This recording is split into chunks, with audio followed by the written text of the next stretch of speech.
78 साल हो गए हमें गुलामी छोड़े। 78 साल हो गए आजाद हिंद का झंडा लहराता है आजाद हम। पर क्या मैं आजाद हूँ? क्या हम सब आजाद हैं? सूरज ढलते ही रूह सिमटने लगती है। जो हुआ आज देश की बेटी के साथ, कल मेरी भी वही दशा होगी, ये सोच कर भी रूह कांपने लगती है मेरी। अगर हुआ मेरे साथ भी वही, तो कैसे बतलाऊंगी कि क्या हुआ साथ था मेरे। कैसे बतलाऊंगी कि मैं बेकसूर थी। मेरे कपड़ों में एक रेशा कम न था जो मेरे तन को ढकता। न निकली थी मैं सड़कों पर, थी अपने अस्पताल में। न गई थी मैं श्रृंगार करके, न चली थी मैं बन सवर के। थक हार कर बैठी थी मैं सादे से सूर। बस 36 घंटे नहीं, उम्र भर सेवा करनी थी देश की मुझे। और कितनी दुआएं कमानी थी मुझे।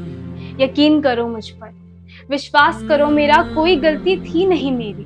बस एक छोटी सी गलती थी, मैं गलत के खिलाफ आवाज उठाती थी। पर मुझे क्या खबर थी कि मेरी कोई सुनवाई ना होगी। मेरा रक्षक ही मेरा भक्षक निकलेगा, देवता ही असली निकलेगा। मैं सब जानकर भी डटी रही। मुझे धमकाया गया, मैं फिर भी सच के साथ खड़ी रही। मैं पीछे नहीं हटी तो मुझे मरवा दिया गया।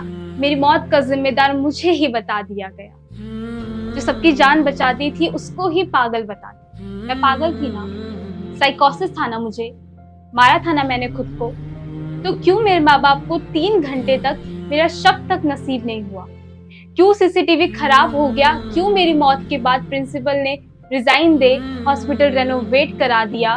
क्यों उस रात जो मेरे साथ हुआ उसका हर सबूत मिटा दिया? क्यों जो लोग मेरे साथ खड़े थे, क्यों उन पर हमला करवा दिया? क्यों उन उठती आवाजों को दबा दिया? क्या हासिल था मेरा? किस हाल में था? मेरे माँ बाप का तो मुझे देखकर दिल पसीज कर रहे, खून के आंसू रोई थी। मेरे हर अंग को कचोड़ा गया, मेरी टांगों को राइट एंगल में मोड़ा गया, मेरे पेल्विक गर्डल को तोड़ा गया। मेरे साथ जो दरिंदगी हुई, मुझे उसका इंसाफ चाहिए। मुझे हर वो शख्स मुझसे बदतर हाल में जाए। नहीं बनना निर्भया, मुझे 7 साल की तारीख नहीं, मुझे इंसाफ चाहिए। अरे ऐवानो, कैसे कह दिया कि मैंने सुसाइड किया? एक डॉक्टर से ज्यादा जान की कीमत कौन समझेगा? कैसे एंट्री मिली उन रेपिस्ट को आधी रात में, जहां पेशेंट से मिलने के लिए भी विजिटिंग आवर्स होते हैं? कोई गार्ड बताए? 151 ग्राम सीमेन मिला मेरी बॉडी से। 151 ग्राम सीमेन मिला मेरी बॉडी से और कहते हैं कि किसी एक का काम था। सब मिले, सबकी मिली जुली साजिश थी। मेरी मौत नाम है। अरे गर्व था मुझे इस हिंद की माटी में जन्म लेने का। अब शर्म से इसी माटी में मिल जाऊं। कोई पूछेगा मुझसे भारत के बारे में तो गर्व से भारत महान न कह पाऊंगी।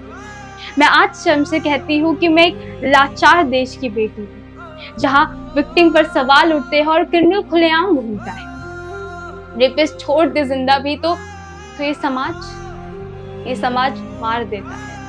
यहाँ हर दिन एक लड़की निर्भया बनती है और हर रात दुश्मन। रेपिस्ट तब तक रेप करता है जब तक रूह शरीर से अलग ना हो जाए।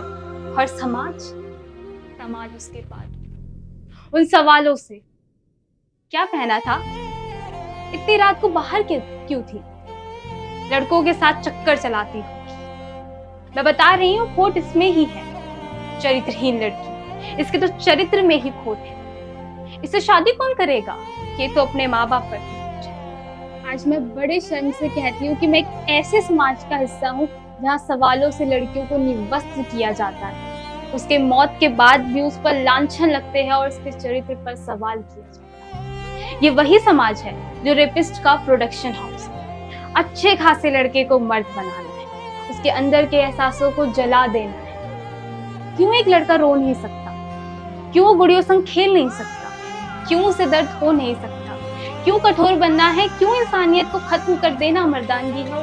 क्यों मर्द बनना है? काश ये समाज उनको लड़का ही रहने देता, उन एहसासों को पनपने देता, तो कुछ एहसास उसे भी होता। मुझे लहू लुहान देखकर उसका भी दिल सहम उठता। मुझे दर्द में तड़पता देखकर क्या उसका ज़मीर उस पर नहीं टूटा? आज इस समाज ने इंसानियत को सूली पर चढ़ा दिया। एंड कॉन्ग्रेचुलेशंस, एक और मर्द।